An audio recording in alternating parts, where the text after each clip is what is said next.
યાત્રાધામ શામળાજી ખાતે નવનિયુક્ત ગુજરાત પ્રદેશ ભાજપના આદિજાતિ મોરચાના પ્રદેશ પ્રમુખ ગણપત વસાવાનો સત્કાર સમારંભ યોજાયો।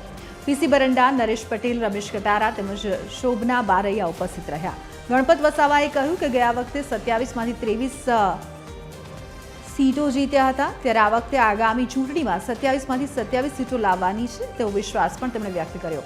આ કાર્યક્રમમાં મોટી સંખ્યામાં કાર્યકરો સાથે સ્થાનિકો હાજર રહ્યા। કાર્યક્રમમાં મોટી સંખ્યામાં સ્થાનિકો પણ હાજર રહ્યા। જોઈ શકાય છે કે સત્કાર સમારંભ મોટી સંખ્યામાં લોકો હાજર હતા।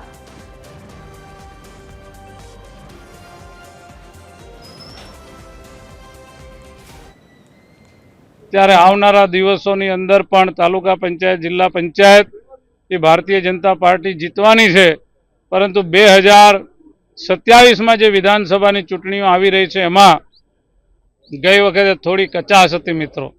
27 આદિવાસી સીટોમાંથી 23 જેટલી આદિવાસી સીટો ભારતીય જનતા પાર્ટીએ કેસરીઓ લહેરાવ્યો હતો।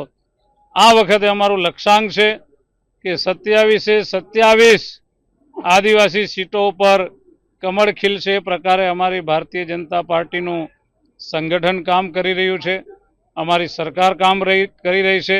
માંડ વર્ષો પછી આદરણીય નરેન્દ્રભાઈ મોદી સાહેબના પ્રયત્નના કારણે આદિવાસી મુખ્ય ધારા તરફ જઈ રહ્યો છે। હું આશા રાખું છું, આપના માધ્યમ દ્વારા આવા લોકોને ચેતવવા માગું છું કે મહેરબાની કરીને અમારા આદિવાસીઓમાં વગ્ર વિગ્રહ નહીં કરો।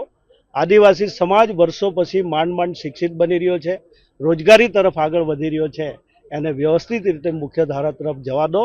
તમારે રાજનીતિ કરવી હોય તો મેદાનમાં આવીને રાજનીતિ કરજો, બાકી તો ખોટી રીતે ગુમરાહ કરીને કોઈ રીતે આગેવાન પણ નથી બનાતું, સત્તા પણ પ્રાપ્ત થતી નથી।